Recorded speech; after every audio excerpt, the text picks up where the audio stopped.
السلام عليكم ورحمة الله تعالى وبركاته.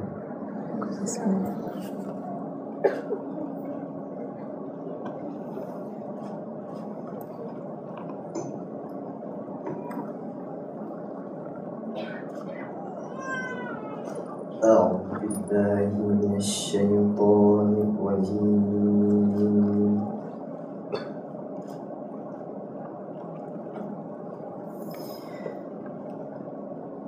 بسم الله الرحمن الرحيم.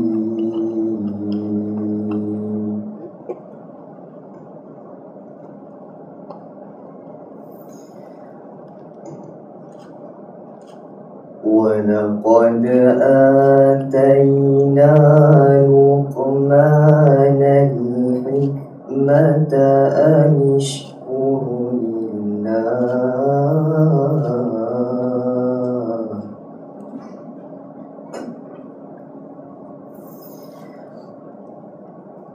ومن يشكر فإنما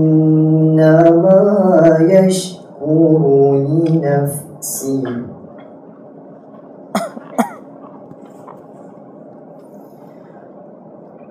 ومن كفر فإن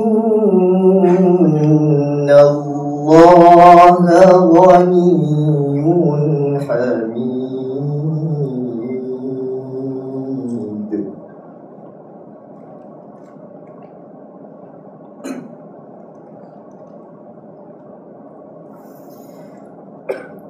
وإذ قال لقمان لابنه وهو يعظه يا بني لا تشرك بالله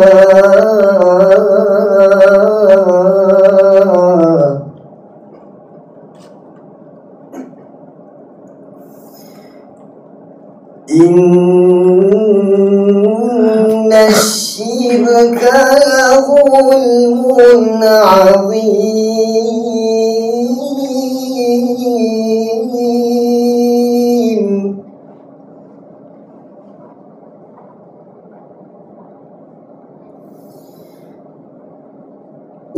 ووصينا الإنسان بوالديه حملته أمه وهنا على وهن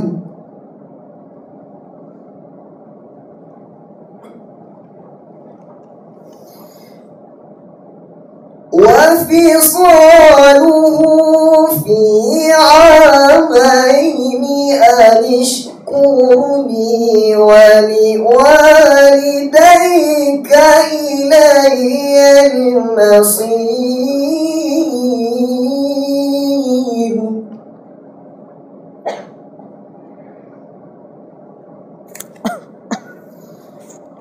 وإن جاهداك على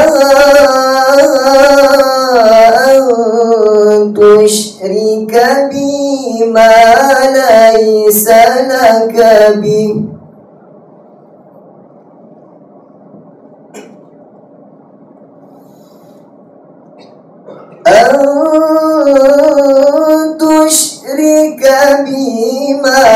ليس لك به علم فلا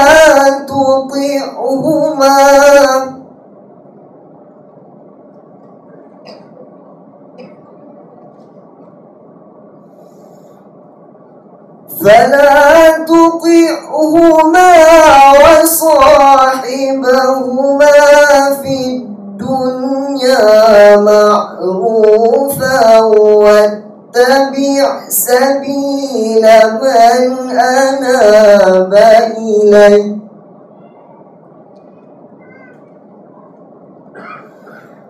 ثم إلي مرجعكم فأنبئكم بما كنتم تعملون.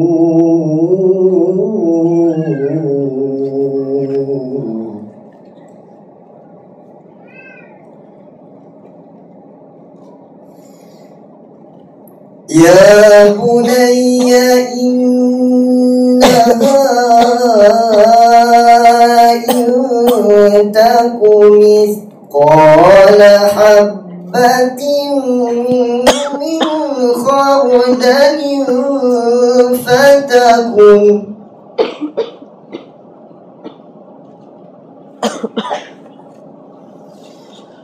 فتكون في صخرة أو في السماوات أو في الأرض يأت بها الله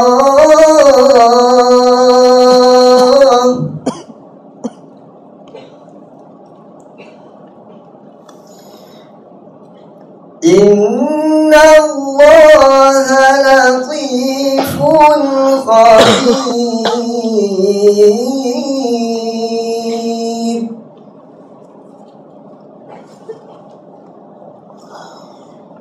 يا بني أقم الصلاة وأمر بالمعروف وانه عن المنكر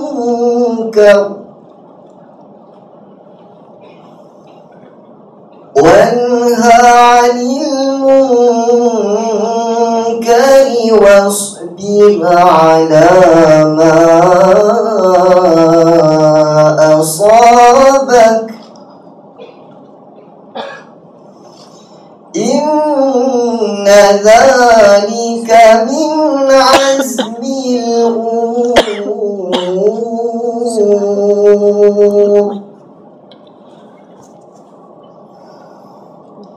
ولا تصعر خدك للناس ولا تمش في الأرض مرحا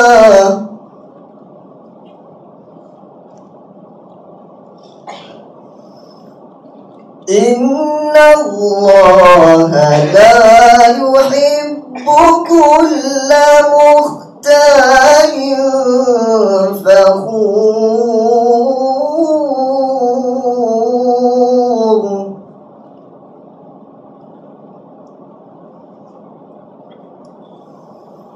واقصد في مشيك واغضب من صوتك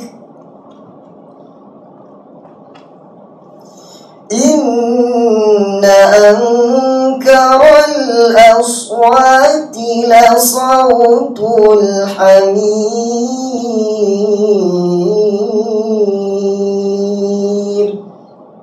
صدق الله العظيم. الفاتحة.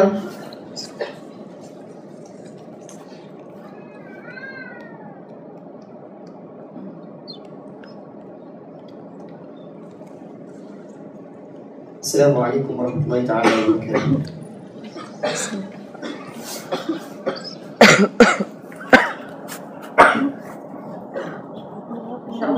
Thank you, Brother Muhammad, for the presentation. Now, let me share with you what Youth Alive Discourse is all about. But before I do that, now I'm seeing frown faces and I get very nervous. Can we all smile? Because number one is sunnah, and number two, it makes me less nervous. Okay, smile again? Okay, now, so what is Youth Alive Discourse all about? So Youth Alive Discourse aims to allow youths aged 19 to 35 to deepen our Islamic learning by attending periodical seminars just like this one. So now for all of us, if not most of us, we are engaged through Facebook and Twitter and Instagram, right? So if let's say along this course today while Sister Yasmin is sharing and you hear something that you think is worth sharing with others, do post them up and put a hashtag. So the hashtag would be hashtag YADiscourse. So with a capital YAD. As well as YADYasmin SG with a capital YADYSG. Okay, that's one. And another one, maybe you can go to Facebook and like the Youth Alive Discourse page for us to get updates on Youth Alive Discourse. Okay. Now, many times when we are afflicted with trials, we may not know how to react or aren't sure where to turn to, and we may feel at loss of words and hope. Now we forget that there has always been hope. But how should we deal with this today? How do we seek comfort or consolation in the times of distress and sadness for ourselves? So that is the main gist of what Sister Yasmin is going to cover, inshallah. Okay, now allow me to give you a profile of Sister Yasmin before she begins. Now, Sister Yasmin received her Bachelor of Science in Psychology and Masters in Journalism and Mass Communication from the University of Wisconsin-Madison. After completing her graduate work, she taught Islamic Studies and served as the Sisters Youth Director for the Islamic Society of Milwaukee. She also worked as a writing instructor for Cardinal Street University and a staff columnist for the Islamic section of In Focus News. Currently, she's an independent media consultant, a writer for Huffington Post, and an author for shuhaidweb.com, where she focuses most of her work on spiritual and personal development. Her writing works, including a book chapter on the portrayal of Islam post 9/11, she have appeared in print and online publications worldwide. Okay, Sister Yasmin is based in US. Now, I will not take much of your time anymore, and I will invite Sister Yasmin. Sister Yasmin, please. Marhaba, marhaba.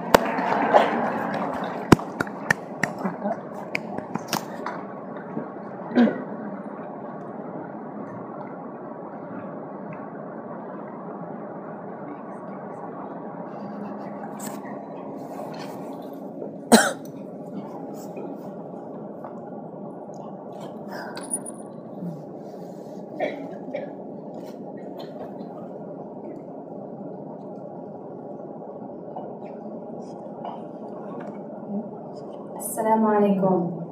Alaikum assalam.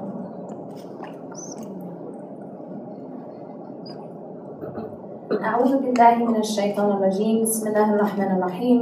والصلاة والسلام على رسول الله وعلى آله وصحبه أجمعين.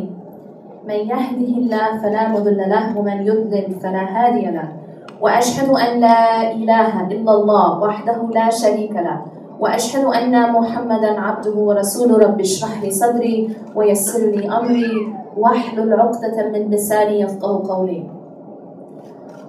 I really like the title of the talk because it's Finding Solace. And I think that Finding Solace is a perfect title because it's something that we all want. No matter what you believe, whether you believe in God or you don't believe in God, whether you're a Muslim or you're a non-Muslim, we as human beings all want the same thing. We all want solace.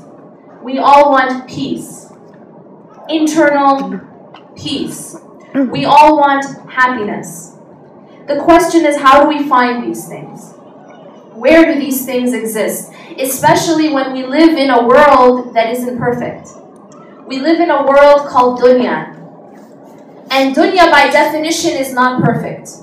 Dunya is the lesser life. We know that there is the higher life and there is the lower life. We now are in the lesser life. And the higher life is the life in the hereafter. That life in Jannah, inshallah, is the perfect life. But we live in dunya right now.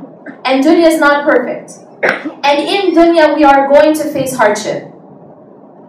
And in dunya we are going to face struggle. And we are going to face adversity. And we are going to face tests. Allah subhanahu wa ta'ala has told us this. Allah subhanahu wa ta'ala has reminded us of this again and again and again in the Quran.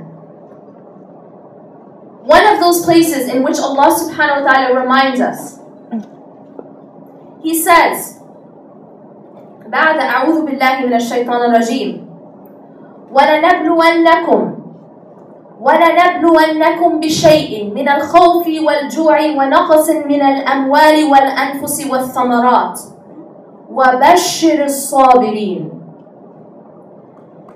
Be sure that we will test you with something of fear and hunger and loss in goods or lives or the fruits of your toil. But give glad tidings to those who patiently persevere.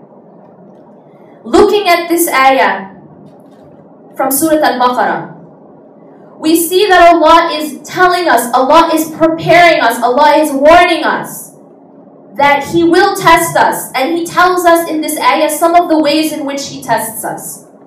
وَلَنَبْلُوَنَّكُمْ بِشَيْءٍ مِّنَ الْخَوْفِ وَالْجُوعِ وَنَقْصٍ مِّنَ الْأَمْوَالِ وَالْأَنفُسِ وَالثَّمَرَاتِ. That Allah says, be sure that you will be tested.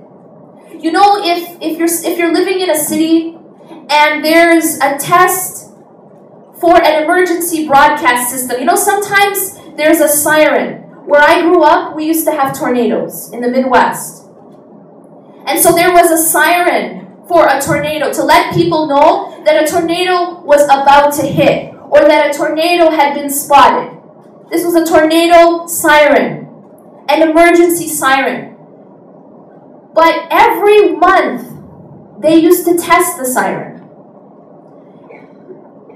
They would test the siren to make sure it works. But we knew that it was a test. We were told that this siren is a test. Allah is warning us. He's preparing us that this is a test. We will surely test you of something of fear. What tortures us in this life? What are the things that we suffer from in this life? One of the things that we suffer from in this life is anxiety. It's the feeling of fear that we have to worry about losing things, that we have to worry about the people that we love. We've all felt it. From the moment you're born, you know what it feels like to be afraid. We feel it. وَلَنَبْلُوَنَّكُمْ. We will test you of something of fear and something of hunger, a little bit. Now this is the thing about dunya. Dunya is just a piece of these things. Dunya is just a piece. وَلَنَبْلُوَنَّكُمْ بِشَيْءٍ. Bishay'in here means something of, like a part of. Bishay'in or you know, that something of fear. But you know what real fear is? Real fear is what a person feels when they're about to enter Jahannam. Wa'udhu billah. Hellfire. That's real fear. But Allah shows us a piece of that in this life.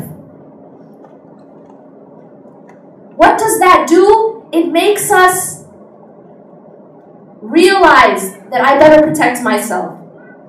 We know what fire looks like in this life because we've seen it and we felt it. But believe me, it's not like the fire of the next life. It's just a sample. Everything in this life is just a sample. We have samples of fear. We have samples of hunger. We have samples of fire. But we know that the fire of this life is not like the fire of the next life. It's just a sample. On the other hand, do you know what it feels like to be happy? Yeah, we have a sample of that. Do you know what love feels like? Yes, we have a sample of that.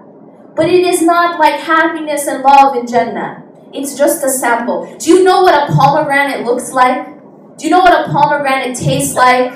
Yes, but it's just a sample of the Roman in the hereafter. It's not the same thing. It's just for us to see it and feel it and then want more. You see that? But it isn't intended to be perfect.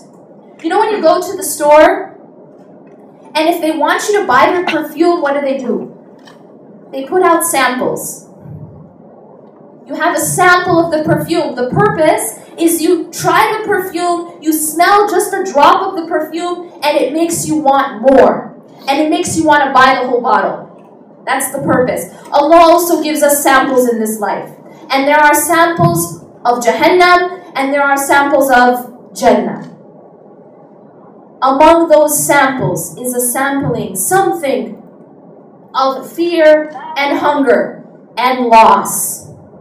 We will experience loss. Allah tells us.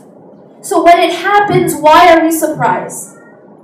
Why are we surprised when we lose things, when we lose money, or when we lose people in our lives, or we lose health, or we lose status? Why are we surprised when Allah has warned us and told us to prepare for that? That's what this life is. There are tests, and you will be tested with the loss of some of these things. Loss in goods, things that you own. Loss in lives. Loss in the lives of people that you love. That's a part of dunya. We know that kullu man alayha fan. Everything in this life is passing away. Except for the face of Allah subhanahu wa ta'ala. Only Allah doesn't pass away. Everything else is passing away. Something of goods, something of lives or lives, and the fruits of our toil. وَالثَّمَرَاتِ. You know the thamarat is what's the fruit that you get after you've spent so much time, hard work, harvesting. Or so much hard work planting, the seeds and working, and then the harvest. It's the fruit that you get from your hard work. Now, people in this room may not be farmers, but have you ever put in a lot of work into something before? Have you ever put in a lot of work into a relationship before? Have you ever put in a lot of work into planning an event or writing a paper before? You have. And every time you put in a lot of work, and every time you put in a lot of effort, do you always see the results that you want? No. No. This is part of dunya. Sometimes we will not get the results that we want. That is part of dunya. We should not be surprised when that happens. But I put in so much effort. But I put in so much work. Why didn't I get the result? Well, Allah tells us that this will happen, that we will lose things even in our results. But Allah gives us solace. Allah says, وَبَشِّرِ الصَّابِرِينَ. But give glad tidings to those who have patience, those who patiently persevere.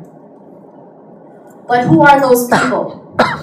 Allah goes on to tell us and to describe who those people are in the next ayah. الَّذِينَ إِذَا أَصَابَتْهُمْ مُصِيبَةٌ قَالُوا إِنَّا لِلَّهِ وَإِنَّا إِلَيْهِ رَاجِعُونَ. Those who, when a calamity befalls them, they say, Inna lillahi wa inna ilayhi raji'un. To Allah do we belong, and to Allah will we return.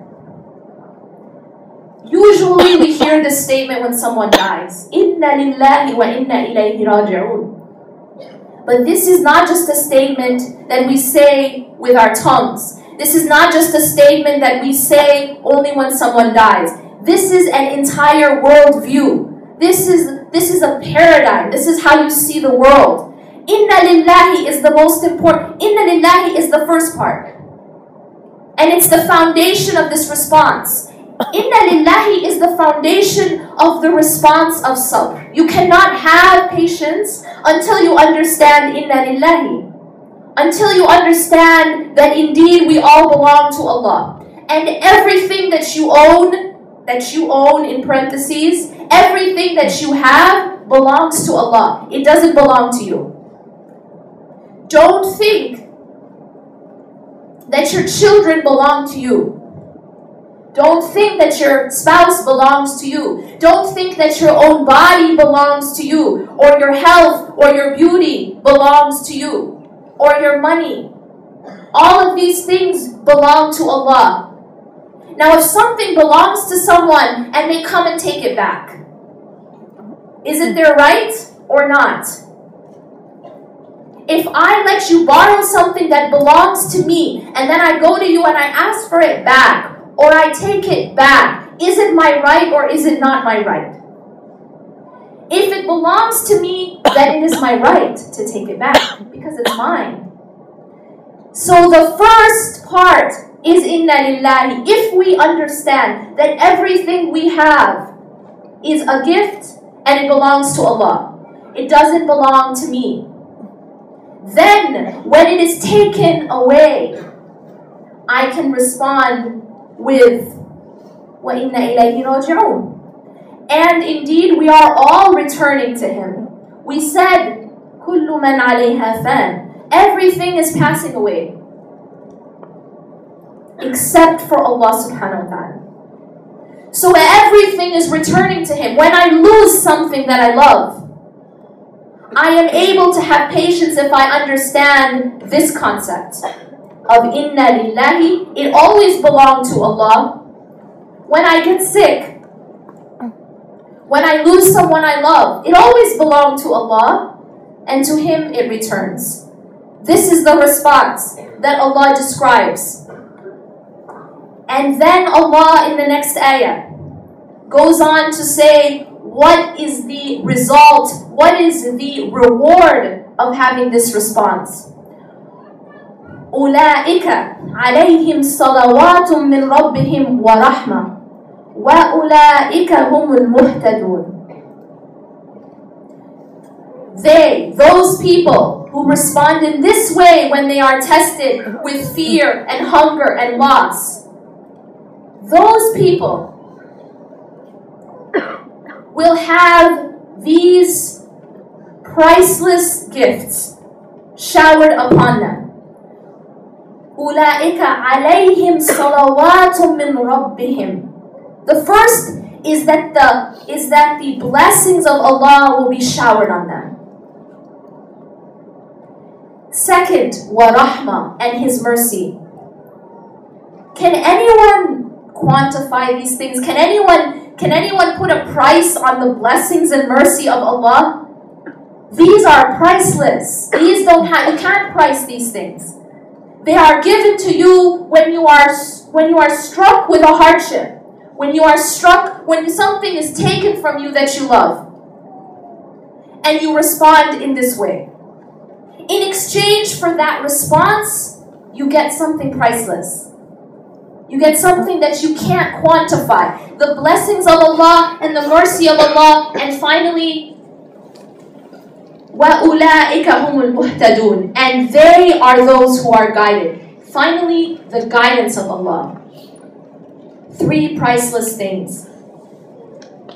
Allah subhanahu wa ta'ala asks us a question in the Quran. He says, أَمْ حَسِبْتُمْ أَن تَدْخُلُوا الْجَنَّةَ وَلَمَّا يَأْتِكُمْ مَثَلُ الَّذِينَ خَلَوْا مِنْ قَبْلِكُمْ مَسَّتْهُمُ الْبَأْسَاءُ وَالضَّرَّاءُ وَزُلْزِلُوا حَتَّى يَقُولَ الرَّسُولُ وَالَّذِينَ آمَنُوا مَعَهُ مَتَى نَصْرُ اللَّهِ. In this ayah, Allah asks us a question. He says to us, do you think that you will enter Jannah, that you will enter paradise without such trials coming or passing you as came upon those before you? مَسَّتْهُمُ الْبَأْسَاءُ وَالضَّرَّاءُ. They encountered suffering and adversity. وَزُلْزِلُوا. You know this word زُلْزِلُوا? It shares the same root as the word for earthquake. Zulzilu means that those people, they were so shaken. They were shaken. They were given adversity and hardship so much, and they were shaken so much. To the extent, the ayah says, حَتَّى يَقُولَ الرَّسُولُ وَالَّذِينَ آمَنُوا مَعَهُ مَتَى نَصْرُ اللَّهِ. They were so shaken that even those people, that the prophets and those who were with them,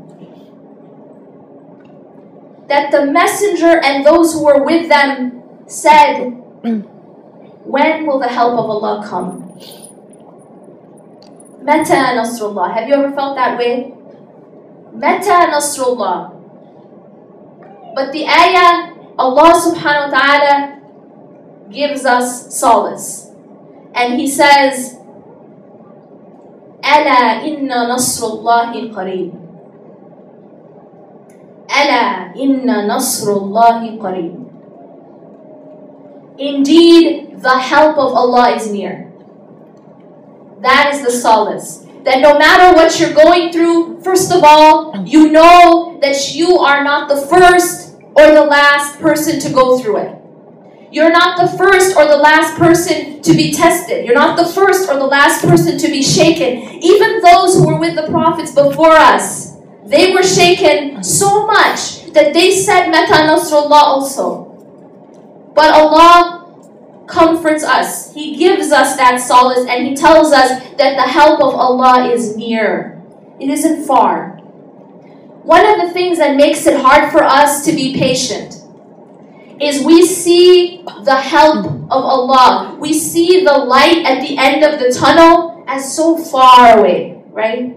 It's such a long tunnel and the light is so far away. It's hard to be patient. Allah is telling us that it isn't far away. It is near.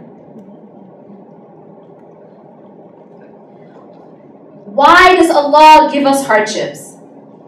Allah doesn't need to give us hardships. Allah doesn't benefit anything from giving us hardships. Allah doesn't give us hardships to make things difficult on us.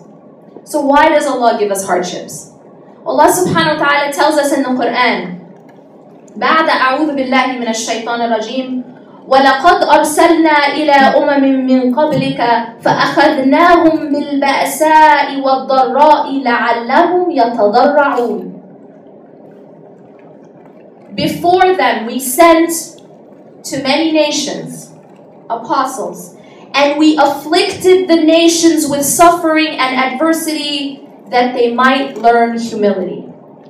لَعَلَّهُمْ يَتَضَرَّعُونَ. This is a very important word. يَتَضَرَّعُونَ. The word, it comes from tadarra'. Tadarra' is an important concept, which in order to really understand the concept of tadarra', you have to imagine a person who's in the middle of an ocean and they're on a boat. Now, as long as the boat is still and the ocean is still, that person feels safe. As long as we have our money in our bank, and we have the people at our side, and we have our health, and we have our youth, we feel safe. But then, what happens when the storm hits? Now that person in the middle of the ocean is hit by a storm, and there is no one to help them. That person will try to go for the life jacket, but it's not there. We'll go for the lifeboat. It's broken. This is us in hardship. You know when we get hit by a hardship and the first thing we do is what? We go to the creation. We go to the creation for help. Sometimes we might go to people. Sometimes we might depend on our own selves. But it's only when everything else closes.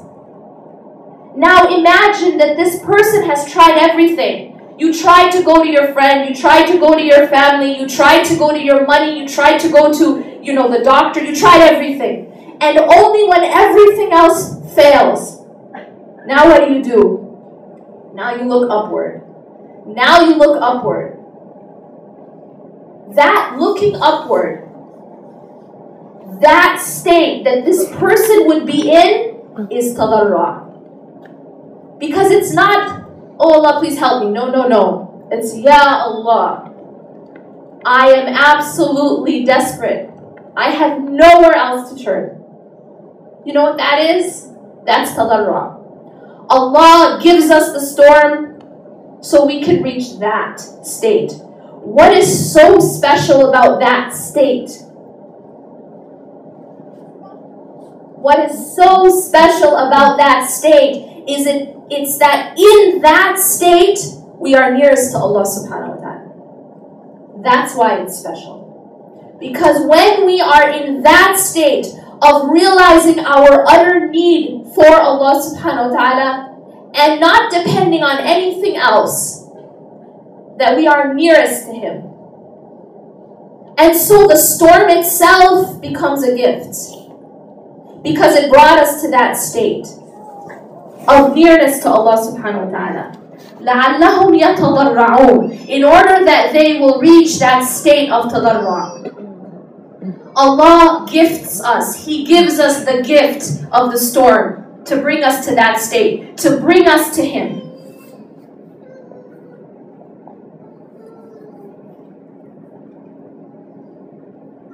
In another ayah, Allah subhanahu wa ta'ala says,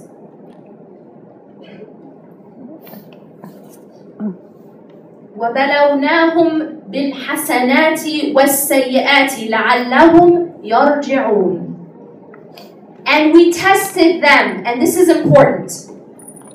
We tested them, we tried them with both prosperity and adversity, in order that they will come back to us. Now, there's a number of points we have to reflect on here. First, we usually think that we're only tested with hardship, right? You're only being tested when you don't have money. You're only being tested when you don't have your health. You're only being tested when you lose things, and that's not true. Allah tests us with our money. Allah tests us with our health. Allah tests us with our spouses and our children.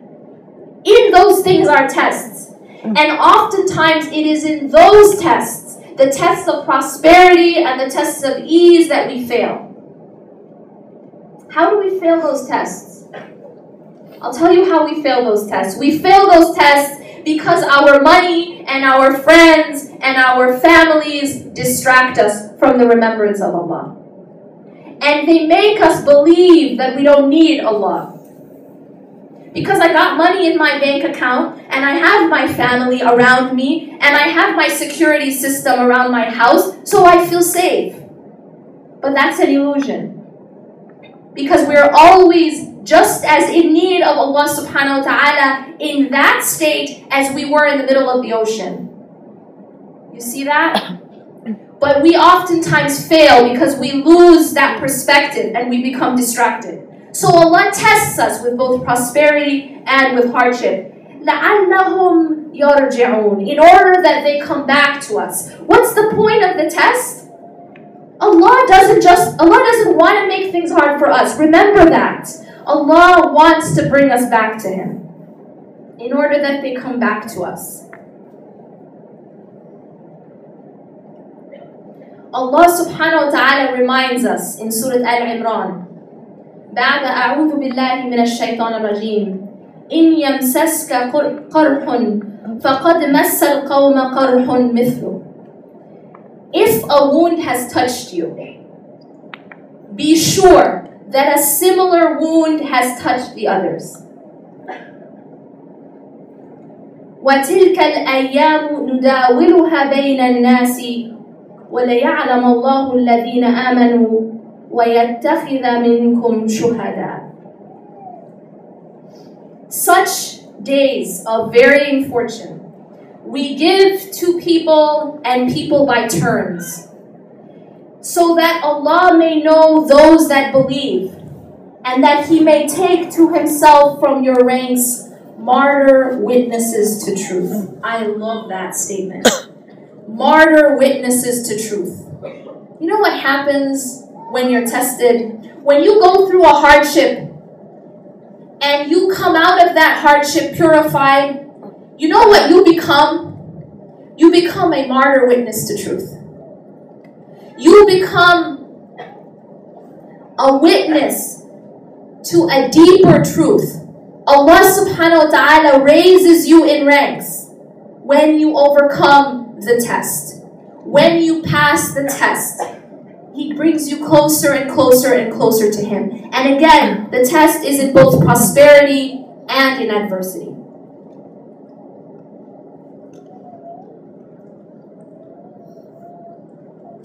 Allah goes on to say in the next ayah, وَلِيُمَحِّصَ اللَّهُ الَّذِينَ آمَنُوا وَيَمْحَقِ الْكَافِرِينَ. Allah goes on to say why He gives us these hardships to men and men by turn. one of the reasons he says is لِيُمَحِّصَ اللَّهُ الَّذِينَ آمَنُوا. Here, Allah is saying that He puts those who believe through a process of tamhis. The hardship is putting those who believe through a process of tamhis. What is tamhis? Tamhis is a word that is used to describe the purification of gold. You know how gold is purified? How is gold purified? Well, gold is full of impurities, and in order to purify it, you heat it up. And when you heat up gold, it removes the impurities. Allah does that with the believers. You understand? When we go through these hardships, they heat us up. They heat us up. And through that process, we are purified. That is tamhis. وَلِيُمَحِّصَ اللَّهُ الَّذِينَ آمَنُوا. Allah wants to purify those who believe. And so He puts them through this process. How does hardship purify us? Well, go back to the example of the person in the middle of the ocean. Have you guys ever been through a hardship where no matter where you turned, every door was closed? You try to turn to the people in your life, the door was closed. You try to turn to the experts, the door was closed. You try to turn to your own efforts and your own abilities, and the door was closed. And every door is closed. What happens at that point is you turn to Allah subhanahu wa ta'ala alone. What Allah does in this process, by closing all the other doors, He directs you only to Him. And so the hardship itself is purifying you from depending on other than Him. Because we go through our life and we are all very dependent on these false senses of security. We are very dependent on our money. We are very dependent on our abilities and our health and our youth. And we think, yeah, I'll be fine. I'm dependent on these things. You know, subhanAllah, yesterday I was reading some news, and this is a big deal in the United States, especially in California, which I learned. And that is that there is a very famous basketball player, Kobe Bryant, in America. And he plays for the Lakers, and he's one of the best players. And people really, really look up to this man. And they really, as I learned, are very attached to him.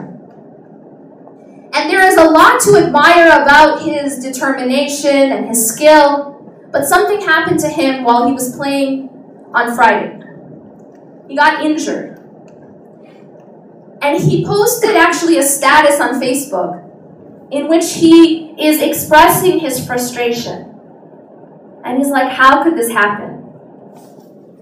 See, when you're dependent on your own abilities, your abilities are, you're only human. And when you're dependent on your own abilities, when that doesn't work out, you don't know what to hold on to. What can he do now that he can't walk properly? And potentially can't play for an entire year? So this is a big deal to someone who is completely dependent on that ability. You understand? So through these things, and may Allah subhanahu wa ta'ala guide him and guide us, these things don't happen without a purpose. The goal is for us to find that purpose though. But if we are put in those situations where we no longer can depend on our abilities, and we don't turn to Allah, then we miss the point. We miss the point. The point is for us to depend on Him. And when Allah gives us a test, a lot of us, we grow up and our teachers and our parents, they tell us this life is a test, right? And so when we go through things in life, we tell ourselves, okay, it's just a test. It's a test. And sometimes we think of tests in the wrong way. Many of us have been students or are students, and we have a certain concept of a test. Our concept of a test is this image of a professor who hands you a test and then takes a step back, folds his arms and watches you to see what you're going to do. This is how we conceive of a test. So we actually apply this same scenario to Allah. We think that Allah is giving us the test and then taking a step back just to see how we act. As if Allah is separate. As if it's just on me and I'm on my own. Because when you're taking a test in a classroom, are you allowed to raise your hand and say, Professor, I don't know how to do this problem. I'm really not smart enough to do this problem. Can you help me? Because if you do that, that's cheating, right? You might get kicked out. So we have this same attitude when Allah tests us. We think, okay, this is a test. We brace ourselves and we depend on ourselves. And we think, okay, I got this. Okay, I got this. And we become firm and we become hard. And that's the absolute opposite of the point. The point of the test is so that you'll raise your hand and ask for help. That's the point. Allah isn't giving us a test to see how we can do on our own. Because guess what? We can't do anything on our own. And Allah knows that. لا حول ولا قوة إلا بالله. The Prophet ﷺ said that this statement is one of the treasures of Jannah. This statement is so important. La hawla, there is no change in state. Wala quwwa, and there is no strength or power. Illa billah, except by Allah. If you think that you can get through your hardship on your own, based on your own abilities, based on your own piety, based on your own deeds, then you are going to fall. And what ends up happening is the hardship increases and increases and increases until you humble yourself. Until you raise your hand and ask for help. Until you say, Ya Allah, I don't got this. Ya Allah, I don't got this. I need you. Have you studied the examples of those nearest to Allah subhanahu wa ta'ala? The examples in the Quran of the prophets, peace be upon them, and how they responded in their hardship? Have we studied those examples? Let's look at those examples. Yunus alayhi salam. He was stuck. Completely stuck. Can you imagine? Not just being on a boat in the middle of the ocean, being inside the belly of a whale in the middle of the ocean. That's his situation. That's how stuck he was. Did he say, okay, I got this, Allah's testing me, I got to figure this out on my own? He said, La ilaha illa anta subhanaka inni kuntu min al-zalimin. He said, La ilaha illa anta subhanaka. See, that's what we're supposed to be led to. La ilaha illa ant. There is nothing worthy of worship. There's no ilah except for you. Subhanak. You are high above anything else. Inni kuntu min al-zalimin. I was indeed among the wrongdoers. You see that? Dependence on Allah and acknowledgement of his own shortcomings and his own weakness. And he was a prophet. What about us? Inni kuntu min al-zalimin. Humility. That is how we're supposed to be in hardship. That is how we're supposed to respond. And the Prophet ﷺ teaches us that when we're in a hardship, we're supposed to say this dua. La ilaha illa anta subhanaka inni kuntu min al-zalimin. And Allah tells us that had he not turned to Allah in that way, he would have stayed in that situation until the day of judgment, until the end of time. That's intense. We will stay in our situations until we have this response. Because that's the point. Ayyub alayhi salam, tested for years, everything taken away from him. He had everything one moment and then he had nothing. His health was taken, his money, his wealth, his family, and then finally his wife was going to leave. And he turned to Allah and what did he say? أني مسني الضر وأنت أرحم الراحمين. Difficulty, hardship, difficulty has befallen me, and you are the most merciful of the merciful. That's how he turned to Allah. Again, acknowledging his need, raising his hand and asking for help. لا إله إلا أنت سبحانك إني كنت من الظالمين. Nuh alayhi salam, after 950 years, can you imagine how long do we try things? Like 900, I mean, we try things for like maybe 950 seconds, then we give up, right? 950 years of trying with his people. Or, he's alive for 950 years. Finally, he turns to Allah, Anni maghlubun fantasir. He acknowledges, I am overtaken, I am defeated, so give me victory. I can't do it on my own. And Allah gives him victory. Ala inna nasrullahi qareeb. Indeed, the help of Allah is near.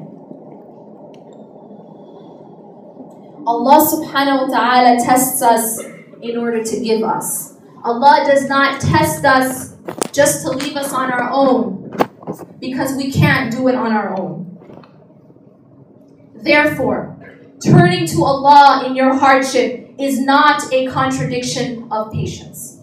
We sometimes think that when the hardship hits, I can't cry, because crying means I'm not being patient.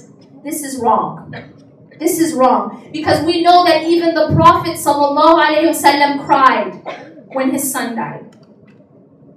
And he says that the eyes shed tears. And we feel that sadness, but we will not complain against Allah. There is a very, very deep difference between complaining against Allah and complaining to Allah. Do you understand the difference? The difference is that when you complain against Allah, you are saying, Ya Allah, how could you do this to me? Ya Allah, why me? How could this happen? The response of Kobe Bryant. How could this happen? But I did everything. I sacrificed. I gave my life. How could this happen? It's a move I did so many times. Why did I fall this time? That's what he said. That's complaining against Allah. Complaining to Allah is what the Prophet ﷺ did at Ta'if. It's what the father of Yusuf ﷺ did when he lost his son. Complaining to Allah is the raising your hand and asking for help. It's the turning to Allah and saying, Ya Allah, I need you. Ya Allah, help me. And crying to Allah does not contradict sabr. It's complaining about Allah that contradicts sabr. The Prophet ﷺ, after Ta'if, and we know the story, and he had been stones were thrown at him until he was bleeding. And he was in such a state after losing his wife and losing his uncle, the two closest people to him, the two supporters he had. And then after that, goes to Ta'if and is humiliated in that way. He turns to Allah and he says, Oh Allah, to you alone do I complain. He complained to Allah subhanahu wa ta'ala. As did Ayyub alayhi salam, as did Nuh alayhi salam.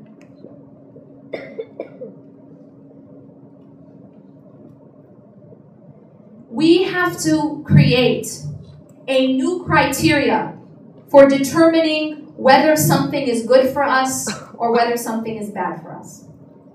A lot of times, our criteria of good and bad is just a dunya criteria. So we think that if I get more dunya, then that means it's a good thing. I just won the lottery, I just got rich, then that means it's a good thing.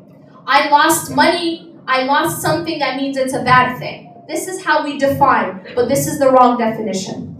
We need to recreate the definition of good and bad to this. Anything that brings you closer to Allah, even if it is fear or loss, then it's good for you. Anything that brings you away from Allah, even if it is all the money and the power and the status in the world, it is bad for you. So you may love something and it is bad for you. And you may hate something and it is good for you. The criteria is only, does it bring me closer to Him or does it take me away? We see this example in the Quran. The story of Qarun. Qarun was a man who lived during the time of Musa alayhi salam. And Surah Al-Qasas tells us that this man was so rich that even the keys to his property was in itself riches. He had so much property that just the keys to his property was wealth. And he, like many people who have a lot of riches, would show it off. And he would walk among his people and show off his money and show off his wealth. And there were people, as we have now, who will look at him and say, and Allah describes those people who want this life. Those people would look at him and say, oh, I wish I had what he had. I wish I had what he had. And there would be another group of people who really had knowledge, and they used to try to advise him, be grateful, be humble. And you know what his response was? I got all this because of a knowledge in me. What is he saying? It's because of me. It's because of my hard work. It's because of my efforts. It's because of my brilliance that I have the success that I have the things that I have. And so his money made him arrogant, and his money made him think that he was self-sufficient. And Allah tells us what happened to him. As a lesson for us, Allah tells us that him and his home, they were swallowed by the earth. In what capacity, Allah knows. He was swallowed by the earth. And the ayah goes on to say, the ayats go on to say that those people who just before that used to say, oh, I wish I had what he had. They say now, thank God we don't have, or we didn't have what he had. Because maybe if we had what he had, we would have had the same fate. Sometimes these things that we think are good for us, money and status and power, they are actually not good for us if they make us arrogant or they take us away from Allah subhanahu wa ta'ala. On the other hand, the story of one of the greatest companions, Malik ibn Dinar, radiallahu anhu. This was a companion, and we hear his story, he relates his story, that he used to be someone who drank alcohol. Like he was basically an alcoholic. He would drink, and one time, he had a daughter, and he loved this girl. And she was, sort of, would kind of push him away, like he'd be holding the alcohol, she'd push away the cup. He was sort of starting to, get better. And then when she was young, she died. Now you can imagine what he went through. He was so devastated. He said that he vowed that he would drink more than he ever drank before, and he did, and he passed out. And while he was passed out, he had a dream. In that dream, he saw himself as though it was the day of judgment. And he found himself running away from this giant snake. And as he's trying to get away from the snake, he sees an old man. And he says to the old man, help me. But the old man replies, I'm too weak to help you. Then he goes, and it says that there was this open space, and there's children there, and he hears his daughter's name, and he goes and he sees his daughter. And his daughter says to him, do you know what that snake was? And she tells him that snake was your bad deeds. Do you know what that old man was? And she tells him that old man was your good deeds. Your good deeds were so weak, they could not protect you against your bad deeds. And then he hears the ayah, أَلَمْ يَأْنِ الَّذِينَ آمَنُوا أَن تَخْشَعَ قُلُوبُهُمْ لِذِكْرِ اللَّهِ. Has the time not come for the hearts of the believers to be أَلَمْ يَأْنِ الَّذِينَ آمَنُوا أَن تَخْشَعَ قُلُوبُهُمْ لِذِكْرِ اللَّهِ. That the hearts of the believers would be humbled by the remembrance of Allah. وَلَا يَكُونُوا كَالَّذِينَ أُوتُوا الْكِتَابَ مِنْ قَبْلِ فَطَالَ عَلَيْهِمُ الْأَمَدُ فَقَسَتْ قُلُوبُهُمْ. And that they would not be like those people who were given the book before. Time went by and their hearts became hardened. Then he wakes up and he decides to go and pray Fajr at the masjid. And when he goes, the Imam recites the same ayah. أَلَمْ يَأْنِ لِلَّذِينَ آمَنُوا أَن تَخْشَعَ قُلُوبُهُمْ لِذِكْرِ اللَّهِ. Has the time not come for the hearts of the believers to humble themselves in the remembrance of Allah, with the remembrance of Allah? And that they don't be like those people who had the book before. Time went by and their hearts became hardened. Have our hearts become hardened? After this day, Malik ibn Dinar radiallahu anh became one of the greatest companions. Reflect on his life. Reflect on his story. What made him change? What made him turn back to Allah? It was the loss of his daughter. It was a tragedy, right? A calamity. But was that calamity ultimately good for him or bad for him? It was ultimately good for him. Allah subhanahu wa ta'ala brought him back by taking away his daughter. But if you look at it from the wider lens, what do we see? Well, this dunya is temporary. Yes, Allah took his daughter for a short period of time, but in Jannah, he's with his daughter forever. So was it good for him or was it bad for him? There is a very beautiful story about a little boy who finds a cocoon.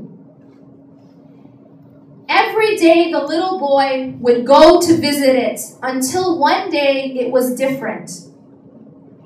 A small opening had appeared. The little boy watched the butterfly for a few hours as it struggled to force its body through the little hole. All of a sudden, the butterfly stopped trying to get out of the cocoon. It didn't seem to be able to go anymore or to make any more progress. The butterfly was not moving anymore. So the little boy wants to help the butterfly out. The little boy decides to take a pair of scissors and very slowly, with surgical precision and loving care, cuts away the remaining bit of the cocoon, being very careful not to hurt the butterfly. And it worked. The butterfly was now free and could easily come out of what was remaining of the cocoon. Except something strange happened. The butterfly's body was swollen up, and its wings were all shriveled and deformed. It didn't look good. The little boy continued watching the butterfly, thinking that at any moment the wings would expand to support its body and that it would be able to fly. But neither happened. In fact, the butterfly spent the rest of its life crawling around with a swollen body and deformed wings. It was never able to fly. What the boy, in his kindness and impatience, did not understand was that the natural process of growth and life, that the restrictive cocoon and the struggle through that little opening of the cocoon was what forced fluid from the butterfly's body into its wings so that it could be ready later to fly once it comes out of the cocoon. That butterfly needed to go through that struggle in order to be able to fly once it got out. And by removing the struggle, the butterfly was never able to fly. Allah subhanahu wa ta'ala gives us solace, even within our hardships. Allah tells us, Inna ma'al usri yusra. So often we think that it is after hardship is ease. But in this ayah, Allah tells us with hardship is ease. The hardship and the ease come together. Allah may give you hardships. Allah may give you tests. But at the same time, He gives you ease. And He gives you the ability to get through the test. And He gives you the ability to come out stronger. Allah tells us in Surah Yunus, قُلْ بِفَضْلِ اللَّهِ وَبِرَحْمَتِهِ فَبِذَلِكَ فَلْيَفْرَحُوا هُوَ خَيْرٌ مِّمَّا يَجْمَعُونَ. I love this ayah. Because this ayah is talking about happiness. This ayah is talking about solace. This ayah is saying that in the favors of Allah and in His mercy, in those things, let them rejoice. In those things, let them rejoice.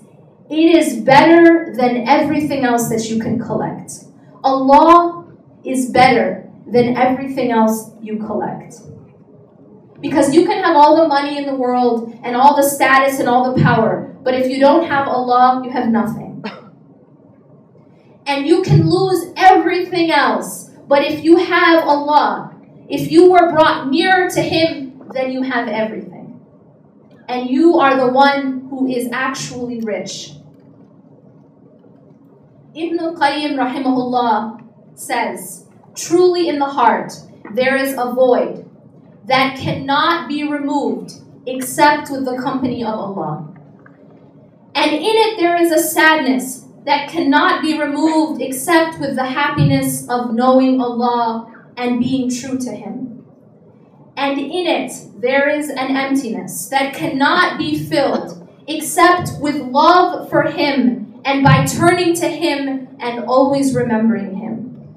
And if a person were given all of the world and what is in it, it would not fill this emptiness.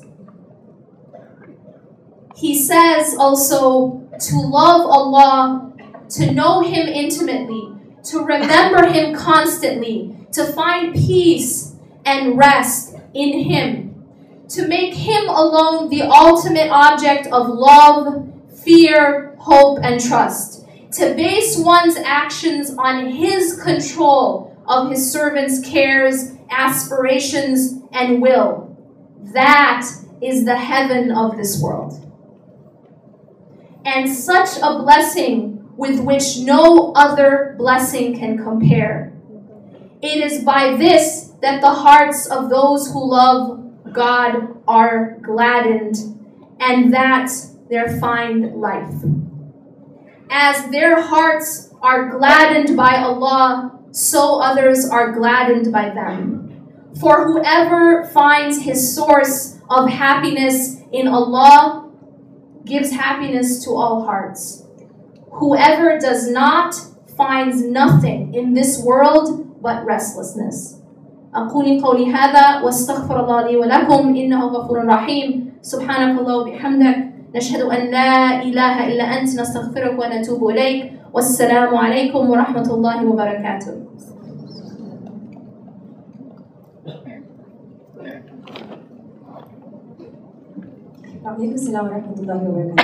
Now, my dearest brothers and sisters, we're going to move on to a short quiz and short question and answer session, okay? Okay, now my dearest brothers and sisters, if you have any questions or comments, you can actually go to the microphones along the aisles. Yeah. Okay, so if there's anybody, you just go straight to the microphones at the aisles and we will answer the questions from there, inshallah. Okay, now to begin with, sister, this is a question from people back there. Is it this? In Singapore, we are rushing everywhere. We are rushing to do everything that is possible in a day. It's such a hectic and busy schedule. So how then we can seek solace in that moment of busyness? Yeah.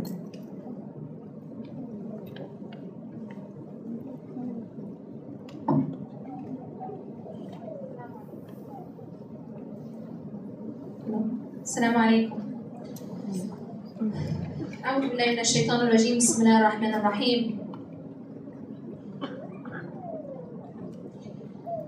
You know, oftentimes we're looking for a magic formula, and we kind of look in all these far off places. We want to ask people far off, give me a formula. Give me a formula of how I can go through this life and, you know, do the things I need to do and have all the roles I need to play and still, you know, stay close to Allah. And we look for these, you know, this magic formula far away. But you know, that formula isn't far away. It is integral in the foundation of our religion. When we look, for example, at the 5 pillars, we see that Allah has given us a formula in the 5 pillars to do this. Let's just examine one of those pillars, the salah, our prayers. It's interesting because we want to ask, you know, we will go to all corners of the world, ask the wise, you know, spiritual masters, how do we stay close to Allah? How do we find enlightenment? How do we find this spiritual high? And we leave the foundation that Allah and His Messenger have given us.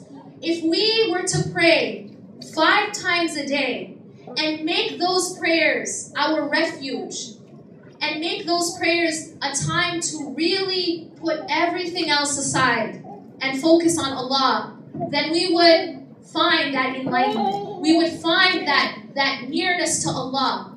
Our problem is we step over those foundational things and we want to look for something, you know, something fancy, something exotic that we can do, when the foundation is the way.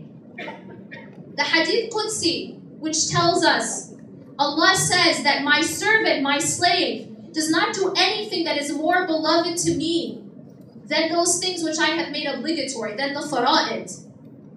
And my servant continues to do the nawafil, the extra things. So the Hadith begins by talking about the fara'id. Allah is saying that those are the things He loves most. Those things which are obligatory. For example, your 5 prayers. Are you praying them on time? Are you focusing in your prayers? Are you doing your best to remove distractions, to understand what you're saying? You're having a conversation with the Lord of the world. Do you know what you're saying? You know, if you have a conversation with your friend or someone who's dear to you, would you ever talk to them in a language you don't understand? And then expect that you're going to have a really tight relationship? You never even communicated in a language you understand. You don't even know what you're saying. You don't know what they're saying back to you. How are you going to have a close relationship? How are you going to wonder after that, you know, I don't know why, we don't have a connection. Y'all never communicated. You have to know what you're saying, at least in your salah. Minimum. Learn what Fatiha means. Even if it's not your native tongue, learn what it means. Learn what it means when you put your forehead to the ground and you say, Subhana Rabbiyal A'la. You know, you're saying, glory be to Allah the Most High. In a position where you're at the most low. Know what you're saying. And you'll find that relationship is there, it's strengthened. You don't expect to have a relationship with someone you never communicate with, or you just talk in a language that you don't understand. The fara'id, the things which Allah has made obligatory. The way in which we treat our family, this is obligatory.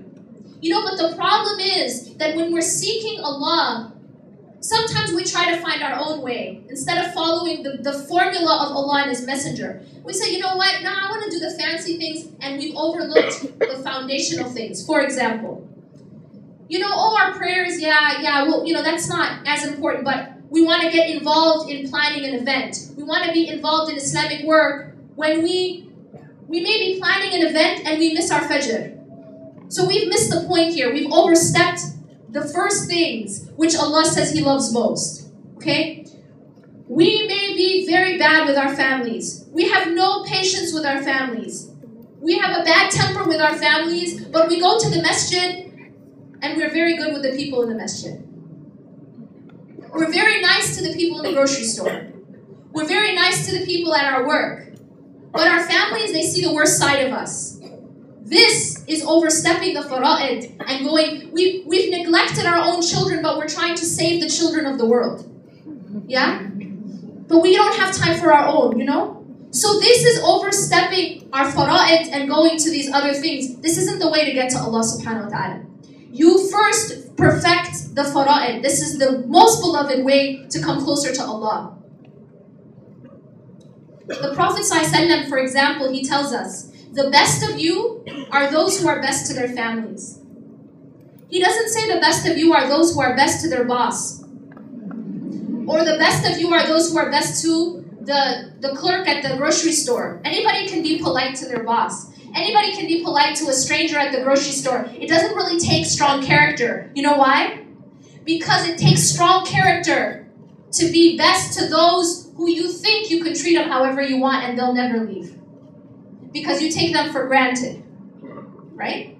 So you show them your worst side. That's not strong character. So the strong character is in being best to your family.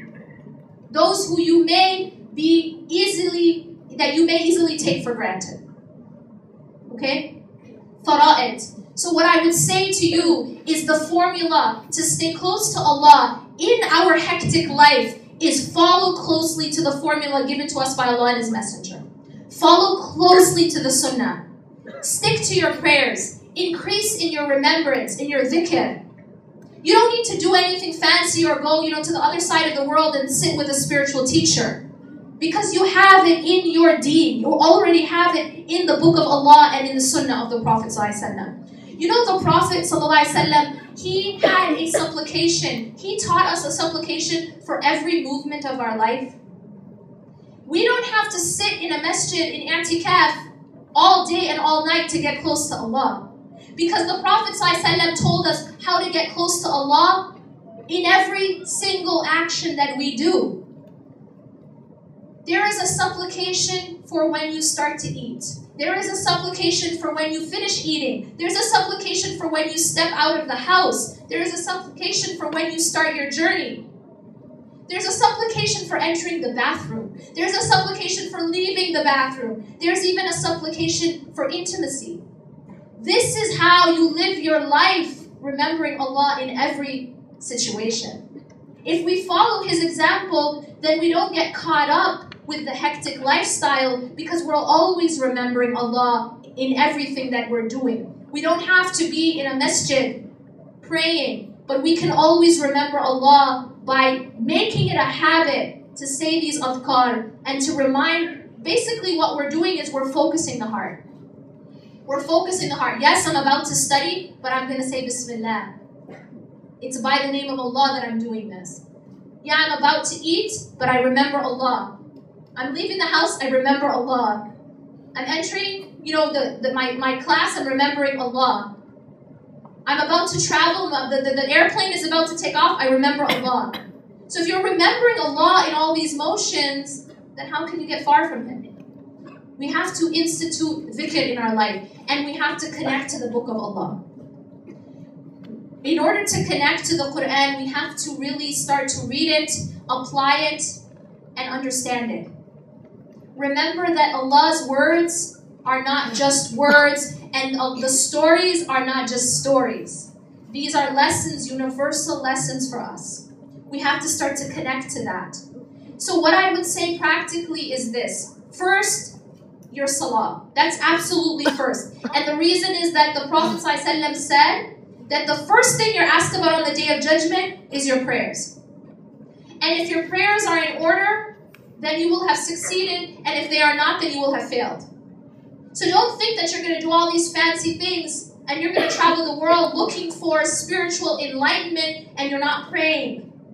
And you're not trying to perfect your salah and really have khushu' in your salah and understand what you're saying in your salah, because that is the path to spiritual enlightenment through the sunnah of the Prophet ﷺ. And have these adhkar that are part of your day. There's adhkar when you wake up in the morning, say them. Adhkar before you sleep, say them. Adhkar after prayer, say them. Get in the habit of remembering Allah standing and sitting and on your sides. Allah tells us in Surah Al-Imran, الَّذِينَ يَذْكُرُونَ اللَّهَ قِيَامًا وَقُعُودًا وَعَلَى جُنُوبِهِمْ. Those people who remember Allah standing and sitting and on their sides.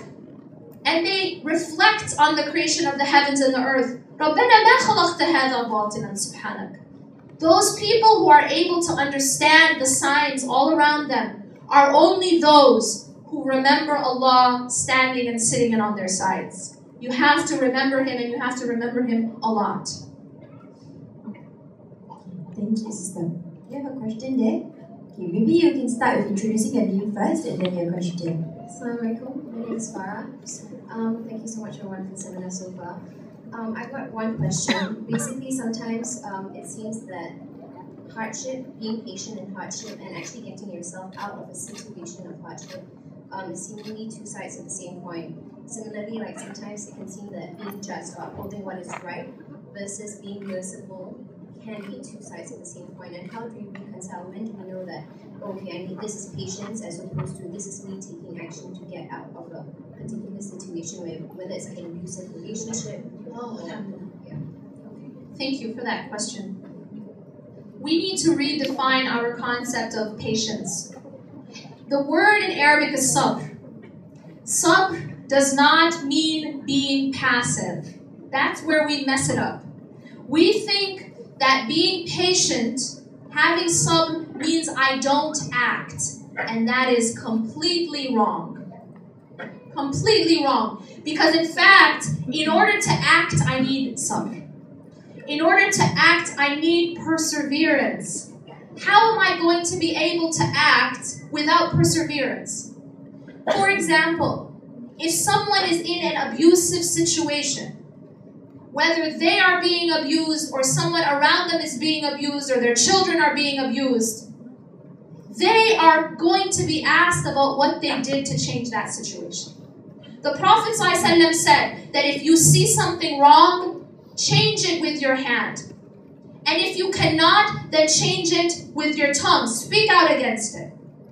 And if you cannot, then at least hate it in your heart, and that's the weakest of faith. We are told that when we see something wrong, we are supposed to act to try to change it. Whether that is happening to me, or it is happening to my family, my children, or my neighbor, or anybody. This is our job, is to try to change it. The Prophet ﷺ said, help your brother if he is an oppressor or if he is oppressed.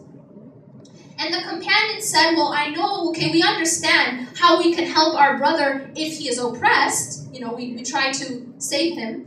But how do I help my brother if he's the oppressor? And the Prophet ﷺ, in his wisdom, said, stop him from oppressing.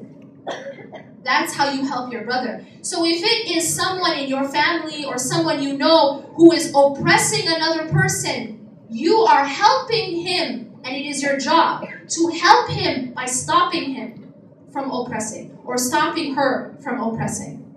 That is your job, and that requires sabr, because sabr is not being passive. Sabr is constancy, perseverance, and you need those things in order to act. Make sense? You have to be firm to be able to make a change in these things, and that's sabr.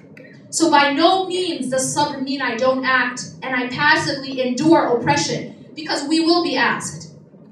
We will be asked, when you saw that oppression happening to yourself or to your family, these are not just gifts, but they are trusts, amana. It is an amana. My body is an amana. I can't let it be a punching bag. You know? It is an amana from Allah. I have to take care of it. Just like I will be asked if I starve myself, because I was given an amana and I didn't take care of it. Similarly, if I allow someone to abuse this amana, my own self, my own body, my own dignity, I'm going to be asked about that, because it's a trust from Allah. Am I taking care of it? Am I allowing someone to abuse it? And so it is part of your duty to Allah to not allow anybody to abuse his aman, your amana from him. You understand? This is Allah giving you a trust. Your children are a trust. You don't allow anyone to abuse them. Your own body is a trust. Your dignity, your self-respect. You don't let anybody abuse those things. So it is part of your duty to Allah subhanahu wa ta'ala to make a change. And that is sabr. Okay, thank you, sister. Are there any more questions from the floor? Okay, thank you, sister. Tell us your name before your questions, yeah. Thank you. My name is Mashita. I'm just wondering if a person missed the point. When the door is closed and the person missed the point, up to a point that the person thinks that the only way out is suicide. Thank you. Allahul Musta'an. We ask Allah subhanahu wa ta'ala to protect us and to help all those people who have lost hope. Because we should never lose hope in Allah subhanahu wa ta'ala. Allah tells us, Ya ayyuhal ladhina amanu, Allah subhanahu wa ta'ala tells the believers that we should never lose hope in Allah. قُلْ يَا عِبَادِي الَّذِينَ أَصْرَفُوا عَلَىٰ أَنفُسِهِمْ لَا تَقْنَطُوا مِنْ رَحْمَةِ اللَّهِ. O my servant, say, O my servant, who have transgressed against your own selves, never lose hope in the mercy of Allah. We have to be a people who hold on to hope and who give hope. We need to stop being a people who just talk about, oh, you're just going to hell, or this is haram, or you're just being punished. Because Allah subhanahu wa ta'ala's most emphasized attribute is His mercy. We need to be a people of mercy who give mercy and who give hope to the people. We should never lose hope. Allah subhanahu wa ta'ala, His door is always open. And if the doors of the creation have all closed on you, Allah's door never closes on you. In this life, Allah's door is always open. We just have to face Him and go to Him, and for sure, He will take care of you. Allah tells us, Allah tells us that whoever has taqwa of Allah, whoever has God consciousness, then Allah subhanahu wa ta'ala, Allah will make an opening for him or her. Allah will make a way out for you. But you just have to face Him and you just have to turn to Him. He will always make a way out for you. وَمَنْ يَتَّقِ اللَّهَ يَجْعَلْ لَهُ مَخْرَجًا وَيَرْزُقْهُ مِنْ حَيْثُ لَا يَحْتَسِبُ. And so when you have taqwa of Allah, this means that I turn to Him and I'm conscious of Him, then He makes a way out for me and He provides you from places you never imagined. You know when Musa alayhi salam was standing in front of the Red Sea? He had a superpower army behind him. This was the greatest tyrant ever to walk the earth, Pharaoh. And his army, his henchmen behind him. And it's him and Bani Israel, and in front of him is the Red Sea. Can you imagine being in that situation? Can you imagine how trapped they must have felt? And how hopeless it must have looked? And Bani Israel, they said to him, when they saw that, إِنَّا لَمُدْرَكُونَ فَلَمَّا تَرَاءَ الْجَمْعَانُ قَالَ أَصْحَابُ مُوسَى. That when they saw the army approaching the people of Musa, Bani Israel, they said, إِنَّا لَمُدْرَكُونَ, we will surely be overtaken. This was their response of hopelessness. But look at Musa alayhi salam. Look at his response. He says, كَلَّا قَالَ كَلَّا إِنَّ مَعَيَ رَبِّي سَيَهْدِينَ. By no means. No, we're not going to be overtaken. My Lord is with me and He will guide me through. إِنَّ مَعَيَ رَبِّي سَيَهْدِينَ. You know why this is so powerful? First of all, it's not just a story. It's not just a bedtime story to tell your kids. This is a lesson for all of time. That when you're feeling hopeless and when things look like there's no way out, you know that your Lord is with you and He will guide you through. كَلَّا إِنَّ مَعِي رَبِّي سَيَهْدِينَ. He said, and he knew that with complete conviction, But do you think that he saw the way out? Do you think he had any idea what was going to happen? How could anyone imagine that there would be a way out of that situation? It looked completely impossible from every physical point of view, right? From a physical point of view, completely impossible. No way out. And even though he did not see a way out with his eyes, he saw a way out with his heart. He knew. He saw it as if it was in front of his eyes. He saw a way out. No, we won't be overtaken. No, by no means. Nah. Allah is with me and He will guide me through. And look what Allah did. Look what Allah did. He told him to strike the sea, and the sea opens. Allah made a way out for him from a place that no one could ever imagine. This is what Allah is talking about. When you turn to Allah and you put your trust in Him, He will take care of you and He will suffice you. وَمَن يَتَّقِ اللَّهَ, or Allah subhanahu wa ta'ala says, وَمَن يَتَوَكَّلْ عَلَى اللَّهِ فَهُوَ حَسْبُهُ. That whoever puts his trust in Allah, He will be enough for him. He will take care of you. And He will open up ways that you never ever imagined. Allah subhanahu wa ta'ala got them through that situation in a way that no one could have ever imagined. It's the same thing for us. When we are put in these seemingly hopeless situations and we see no way out, if we just turn to Allah, wallahi, He will make a way out for you. Just as He did for Musa alayhi salam. Okay, thank you. So basically the point here is, if you have belief and faith that Allah is there for you, He will help you out. So is there any more questions from the floor? The microphone is there. Thank you. Introduce to us your name, please.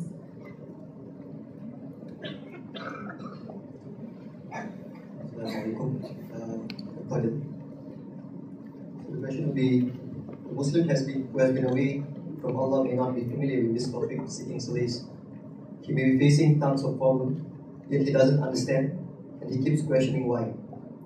How would you talk to someone about seeking solace in a simple term, or in a manner acceptable by those who have been away from Allah?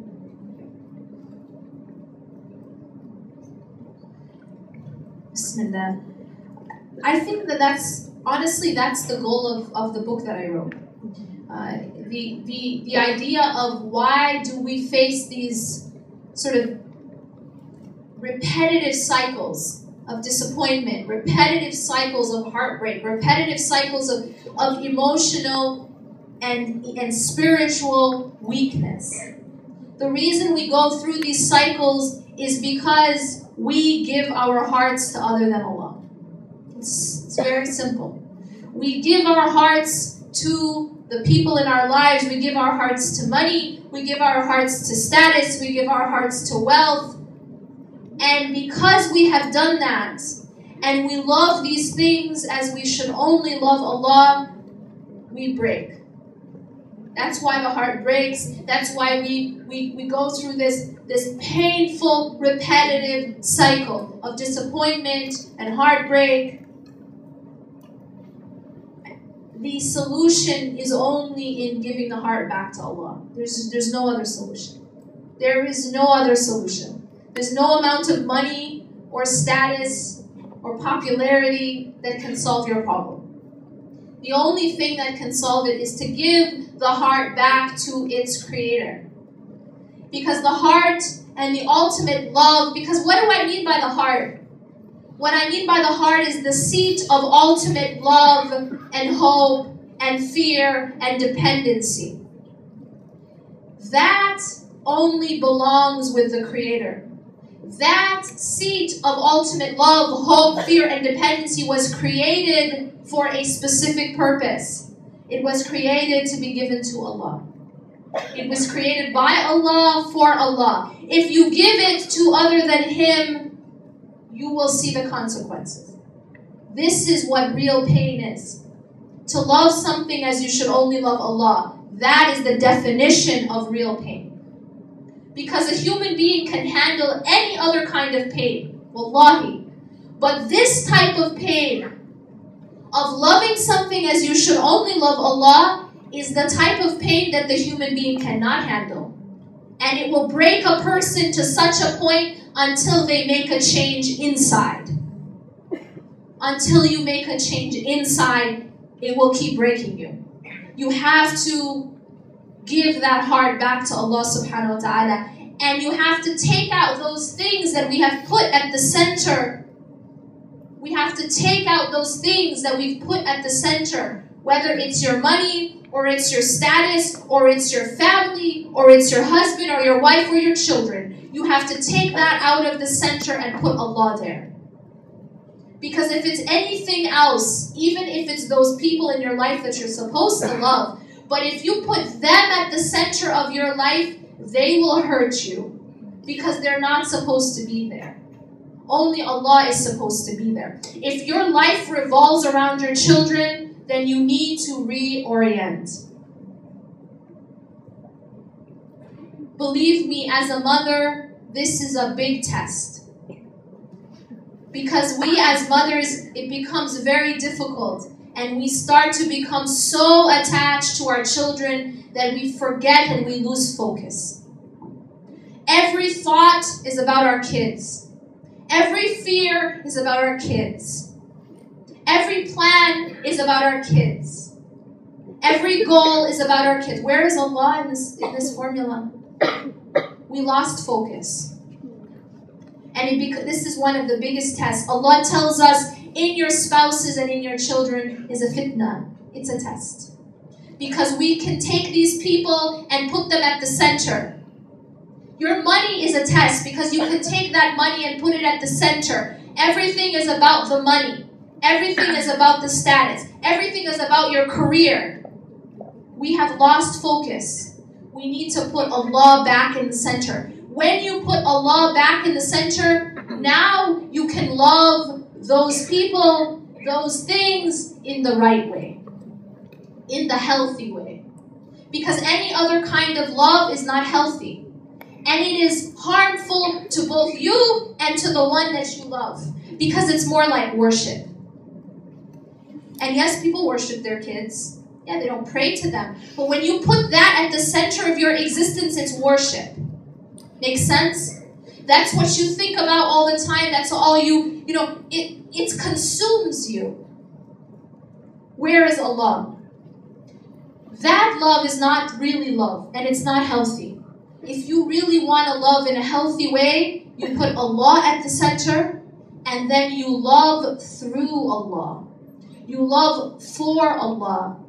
You love truly fi sabilillah. What does that mean? For the sake of Allah.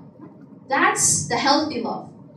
But loving somebody in any other way is not healthy. You hurt yourself and you hurt the other person. Whatever relationship you have, whether it's with money or your career, will never be healthy until you can get that balance back. No. My life revolves around Allah. And everything else is through Him. Thank you. Are there any more questions from the floor? Okay.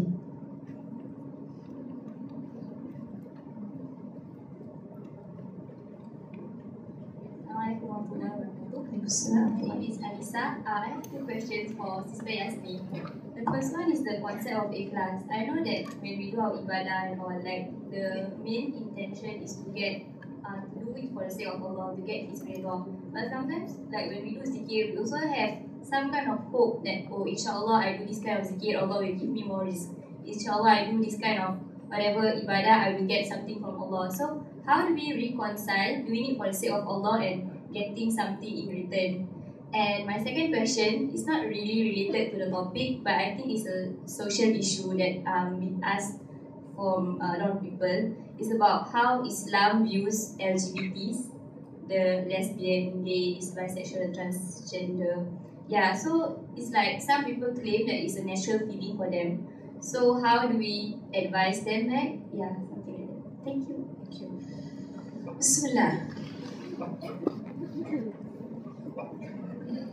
The first question was about ikhlas, sincerity.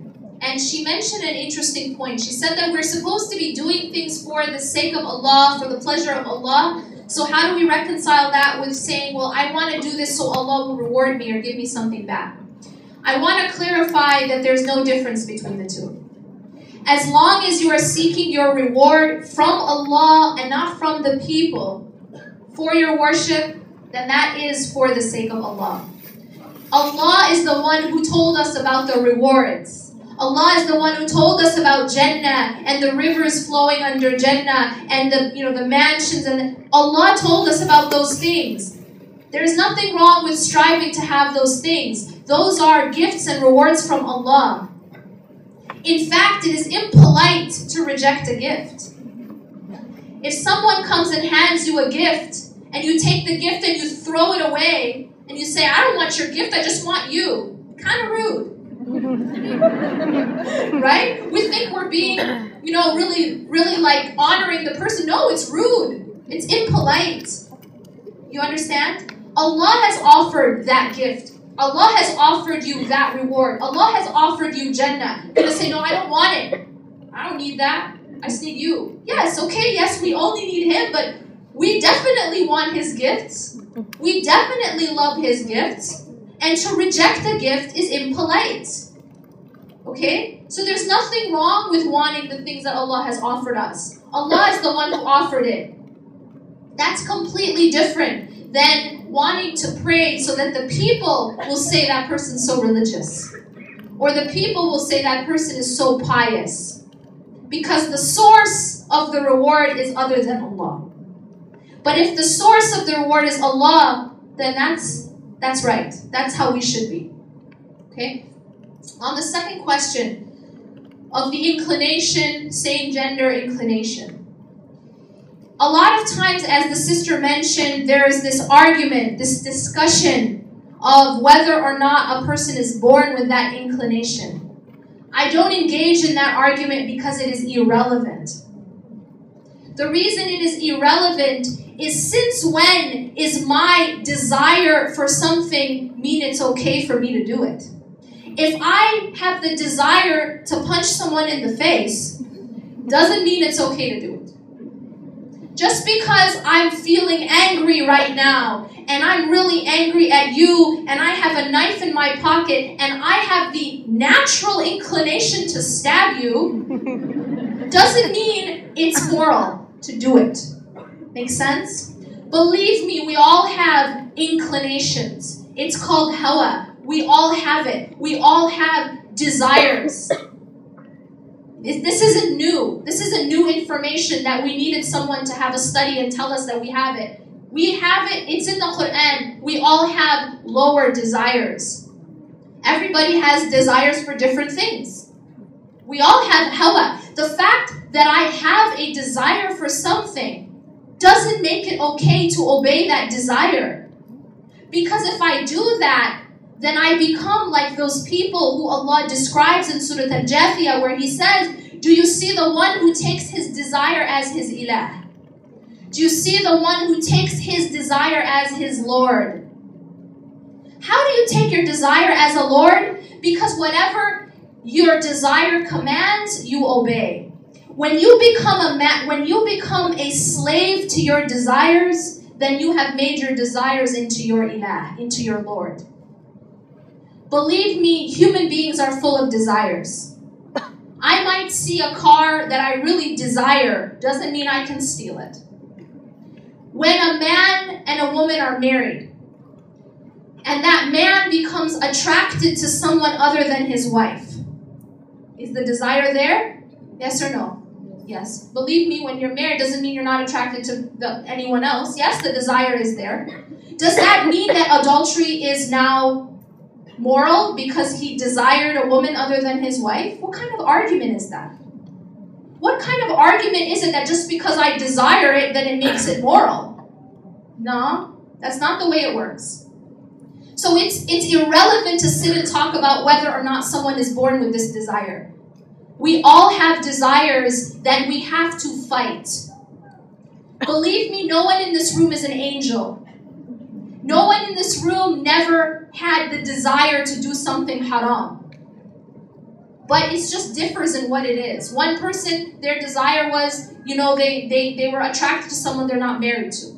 Another person, they had a desire, maybe to steal something. Another person had a desire to beat someone up because they're angry. We all have desires. Yeah, that's exactly the point. Is our job is to not obey the desire, but to obey Allah subhanahu wa ta'ala. So it brings us back to what is the definition of right and wrong. We have established that the definition of right and wrong cannot possibly be my desire. Because if we all went around doing whatever we felt like, yikes. Yeah? We would be no different than the animals. An animal has a desire, it obeys the desire. Animal doesn't ask, wait, is it halal for me to reproduce with this other animal? Animal doesn't ask, wait, are we married? Let's go to nikah. Animal feels, animal does. There's no in between. There's no concept of right and wrong. My desires command me. That's an animal. That's how an animal lives. If every time I have an inclination to commit violence and I just obey it, we don't kill each other, right? I mean, have you ever felt like you really want to punch someone before? Does it mean it's okay? Some people are born more aggressive than others. If you study psychology, you know that. Does that mean it's okay? Well, no, it's okay. This person, he was born that way. It's okay. Yeah, sorry, ma'am, I know he beat up your son, but he's born that way. He has to control it. Yes, okay, even if he's born that way, we have to control it. Because we can't just live like animals where whatever my desire commands, I obey. Allah is the one who defines right and wrong, not my desire, not my inclination. So that's the point here, is that we are slaves to Allah, we are not slaves to our desires.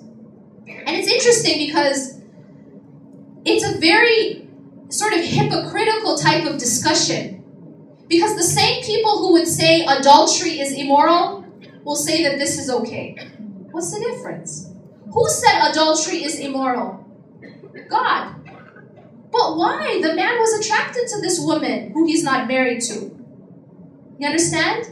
So why is that immoral? But this is okay because they were attracted. It's not even a consistent argument.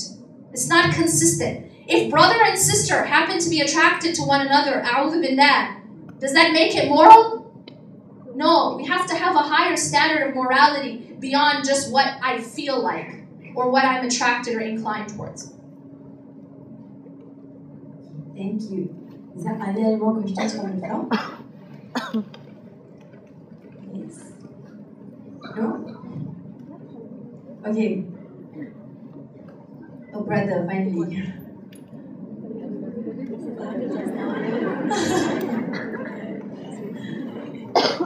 Okay, introduce to us your name and your question. Assalamualaikum. My name is Harith.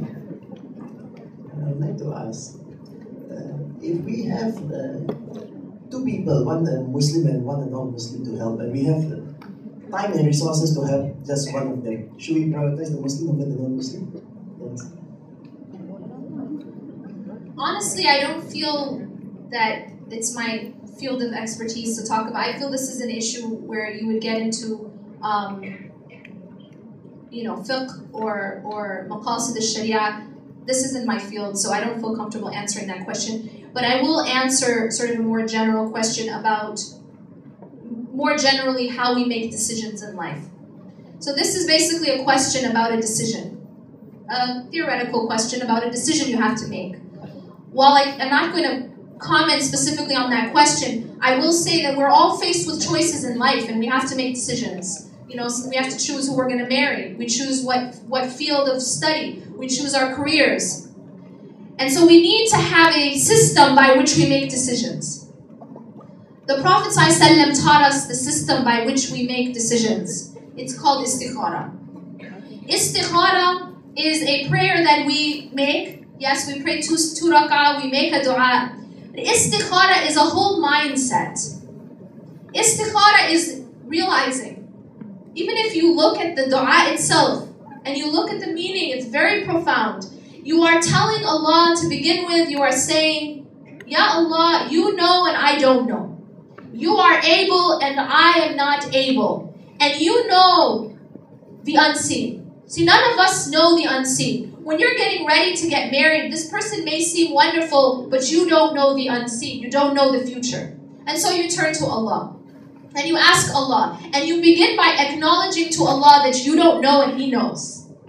And then you go on to say, Allahumma in kunta ta'lam anna hadha al-amr. You say, if this matter, khayrun li fi dini wa ma'ashi wa aqibati amri, that if this matter is good for me, in my deen, in this life, in my religion, rather, and in my akhirah. So in this life and the next. Then, فَقْدِرْهُ لِي وَيَسِّرْهُ لِي ثُمَّ بَارِكْ لِي فِيهِ. Then make it happen, and make it easy, and put blessing in it.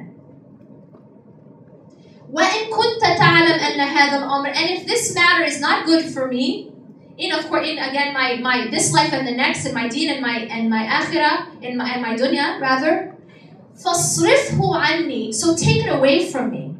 وَاصْرِفْنِي عَنْهُ. And take me away from it. وَاقْدُرْ لِي الْخَيْرِ حَيْثُ كَانَ ثُمَّ ارْضِنِي بِهِ. And then bring me what is good for me and make me pleased with it. This is very beautiful, complete dua. So you're basically asking Allah, if this thing is good for me, this major, this degree, this person that I want to marry, whatever it is. And the companions used to pray istikhara about it, every little thing. Then make it happen and make it easy and put blessing. And if it's not good for me, take it away from me. We need to be a people of istikhara. We need to stop trying to guide our own selves. Stop trying to think we know best. I know what's best. I know what degree is best for me. I know what career is best. I know what spouse is best. I know. We don't know nothing. We don't know anything. I don't even know what's on the other side of that wall. I can't even see that far. How am I going to know what's going to happen 10 years down the line, let alone tomorrow? I don't even know what's going to happen the next minute if I'm going to be alive. We are completely blind. We need to ask Allah subhanahu wa ta'ala. So this is how we have to make decisions. Is by asking Allah to guide us and not trying to guide our own selves. It's by acting through Allah, by Allah, making decisions by Allah rather than making decisions by the nafs, by one's own self. If you do that and you make your decision by Allah, the result will always be good for you, no matter what it is. And you will be at peace with it because you made the decision in the right way. But if you make a decision by your own self, by your own nafs, without seeking the guidance of Allah, no matter what the outcome is, you will always wonder, what if? What if I had done that? Or you will always have some sense of regret because you didn't make the decision in the right way. Make sense? Thank you. Okay, are there any more questions from the floor? Yes, sister. The mic is there.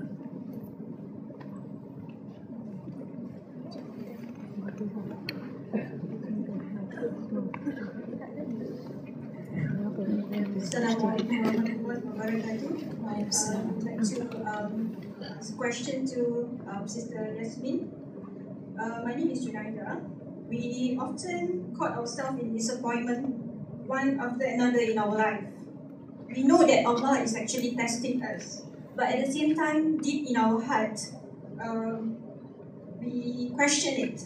So how do we actually seek solace through this experience? Thank you. I would say that we seek solace through something called husn al-dhann billah. Husn al-dhann billah means that we always, no matter what, have a good opinion of Allah. We know that no matter what we are going through, it is always good for us. Allah is never, Allah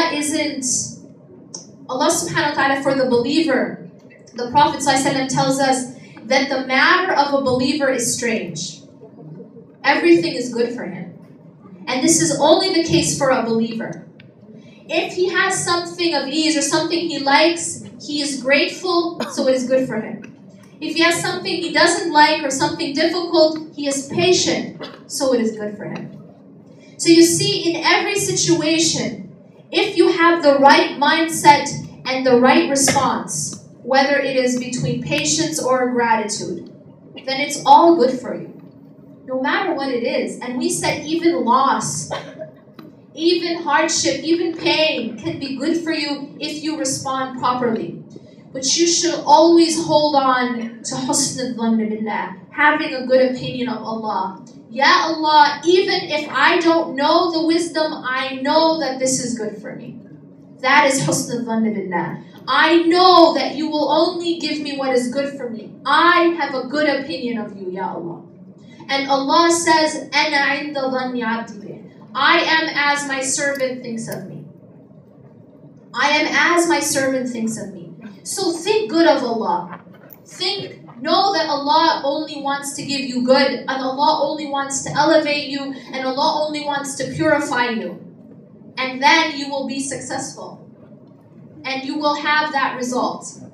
But it has everything to do with your mindset and your response. Husn al-dhann billah, having a good opinion of Allah subhanahu wa ta'ala. Okay, thank you. And then more? I want to actually add something. I think it's something we can relate to. How many of you have ever been to a doctor before? Everyone, right? Okay. When you go to the doctor, and the doctor tells you that you need to go through a surgery. Doctor says, you have this sickness, a'udhu billah, you have a tumor, you have something, and we need to remove it. That surgery involves cutting you open. Involves taking a knife to you. And yet you trust the doctor. And you tell the doctor, go ahead. Why do you do that? Why do you say, doctor, go ahead and cut me open? Because you trust the doctor. And you know that that operation, although it is painful, and although it involves cutting you open, is actually for your own good. But if you don't trust that doctor, and you think that doctor is just trying to make money, you're going to say, no way, you're not cutting me open. The question we have to ask is, do we trust Allah?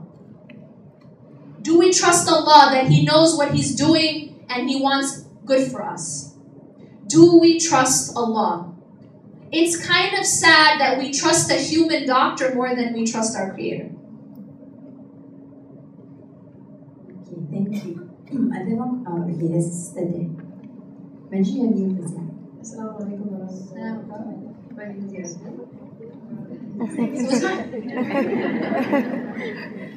Seeking solace in prayer, I really find the practice of sutra and filling in the gaps the most processing is not practice. You are just in a very large gathering here, and I would like to advise. Yeah. Can you speak nearer to the Practice microphone? of a sutra, the placement of a sutra before your salah, and filling in the gaps in your rows are not very much practiced here. People wouldn't move from the place they have a fan or they are conditioned. So you're addressing a huge gathering here, and your advice is a little bit. Thank you. Well, you reminded me of something, actually. In terms of salah, to address her point, we are told to fill the gaps. Yes, we're not all supposed to pray separately wherever we feel like standing. It is true, for some reason, men, when they pray, they all stand in a line. Women, when they pray, I don't know why we're all scattered around. I don't know why. I really don't till this day. But we are supposed to stand in a line, united. There is a wisdom, of course, in that. We are united like one body in front of Allah. So when we bow, we are one body bowing. When we prostrate, we're one, body prostrating. We need to be shoulder to shoulder and foot to foot, and we don't want shaitan to stand in the gaps. This is very true. One thing that you reminded me of is where Allah subhanahu wa ta'ala says, وَاسْتَعِينُوا بِالصَّبْرِ وَالصَّلَاةِ. And I think that we should, inshallah, have this as, sort of a take-home message. Because Allah in this ayah is telling us where to find solace. He's telling us where to find refuge. He says, seek help in patience and prayer. So when you're going through those hard times in your life, seek help in patience and prayer. And know that Allah subhanahu wa ta'ala, inna Allah ma'as sabirin, Allah is with those who have sabr, those who have patience. We ask Allah subhanahu wa ta'ala to make us among those who it is easy to have patience. It is easy to turn to Allah subhanahu wa ta'ala in our hardest times and to have that nearness to Allah in both our ease and our hardship.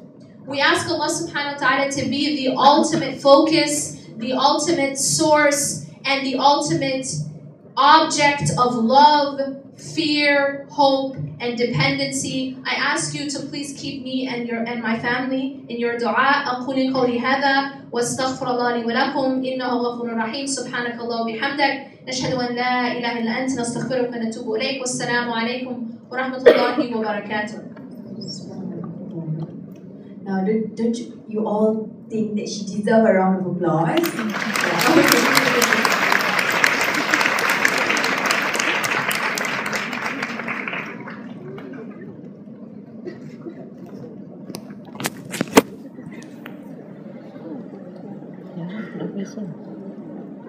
Yeah.